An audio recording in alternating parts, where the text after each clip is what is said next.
नमस्कार, मैं मधुमिता बेरा, आप देख रहे हैं न्यूज चमकता भारत। आइए नजर डालते हैं आज के मुख्य समाचार पर। जमशेदपुर में चर्चित गोलमुरी पुलिस लाइन के क्वार्टर में ट्रिपल मर्डर का खुलासा। एएसपी के चालक ने की थी महिला कांस्टेबल सहित मां बेटी की हत्या।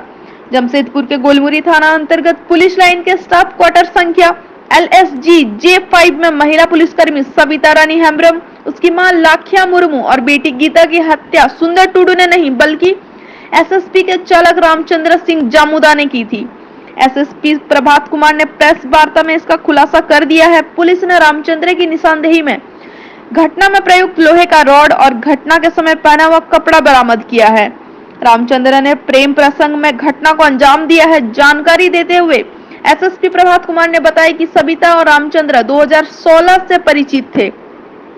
रामचंद्र को 2 माह से यह लगता था कि सविता किसी और के साथ संबंध में है, इस कारण दोनों के बीच मनमुटाव था। 19 जुलाई की रात 12 बजे से 1 बजे के बीच में उसने घटना को अंजाम दिया और कमरे में ताला लगाकर चलता बना।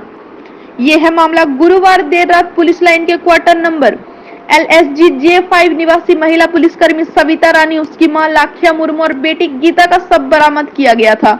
कमरे से बदबू आने पर पड़ोसियों ने इसकी जानकारी वरीय अधिकारियों को दे दी थी, जिसके बाद कमरे का दरवाजा तोड़ा गया।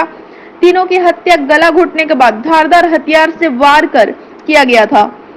जांच के लिए पुलिस ने डॉग स्क्वाड और फॉरेंसिक का भी सहारा लिया गया था, जिसके बाद आरोपी एसएसपी के चालक को न्यायिक हिरासत में भेज दिया गया है। 22 को एक सूचना मिली थी पुलिस को कि पुलिस लाइन परिसर में जो हमारा स्टाफ क्वार्टर है, आवासीय परिसर है, उसके एक फ्लैट में 3 डेड बॉडी मिलने की सूचना थी। उसमें पुलिस के द्वारा त्वरित कार्रवाई करते हुए जब स्पॉट पर पहुंचा गया तो पता चला कि हमारे ही कार्यालय में एक महिला पुलिसकर्मी जो कार्यरत थी, वो अपने परिवार के साथ उस क्वार्टर में रहती थी। उनके साथ उनकी एक बेटी और उनकी माताजी भी साथ में रहती थी और उन तीनों का डेड बॉडी मिला। उसके बाद गोलमुरी थाना में प्राथमिकी दर्ज कराते हुए एक विशेष अनुसंधान टीम का गठन किया गया था, जिसका नेतृत्व ASP सिटी IPS अफसर श्री शुभांशु जैन कर रहे थे और इनका क्लोज मॉनिटरिंग सिटी SP के द्वारा किया जा रहा था। उसमें हमारे जिला में पदस्थापित DSP हेडक्वार्टर 2, DSP CCR, तेलको थाना प्रभारी, गोलमुरी थाना प्रभारी, सीताराम डेरा थाना प्रभारी एवं बहुत सारे काबिल सब इंस्पेक्टर और पुलिसकर्मी को लगाया गया था। चूँकि ये काफ़ी सनसनीखेज मामला था, पुलिस लाइन के परिसर में, आवासीय परिसर में ही ये घटना हुआ था, तो इसमें प्रोफेशनली काम करते हुए टेक्निकल टीम को भी अलग अलग तरीके से लगाया गया था। फॉरेंसिक की टीम को लगाई गई थी, फिंगरप्रिंट्स और बहुत सारे चीज़ जो सारे अनुसंधान के बाद हम लोगों ने लगभग 12 से 15 घंटे के अंदर इस कांड का खुलासा किया और उसमें चीज़ें जो सामने आई है वो ये है कि ये जो महिला जो कर्मी थी, पुलिसकर्मी, इनकी बहाली 2015 में हुई थी। इनके पति का देहांत 2014 में हुआ था नक्सली घटना में और उनके आधार पर इनकी बहाली हुई थी। उसी समय के बाद 2016 से इसी जिला में कार्यरत एक चालक आरक्षी के संपर्क में आई और दोनों में काफ़ी घनिष्ठता हुई, दोनों में काफ़ी दोस्ती हुई और दोनों फिर एक दूसरे के साथ मिलना जुलना, एक दूसरे के साथ रहना भी शुरू कर दिए थे। पिछले लगभग 1-1.5 महीने से चालक आरक्षी जो था उसके मन में ये आ गया कि वो जो महिला कर्मी है उनका किसी और से भी दोस्ती है, किसी और से भी संबंध है।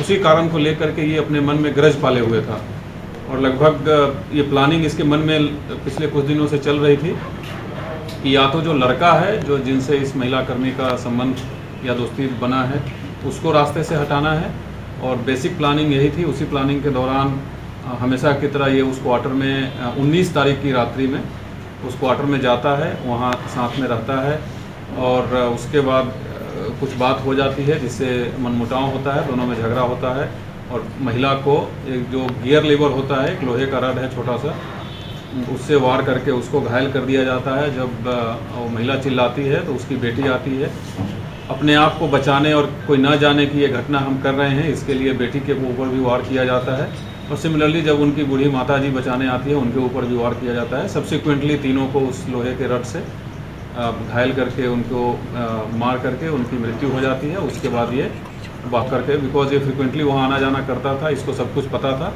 तो ताला लॉक करके फिर वहाँ से निकल जाता है और इसकी सूचना किसी को नहीं लगती है, इसकी भनक भी किसी को नहीं लगती है।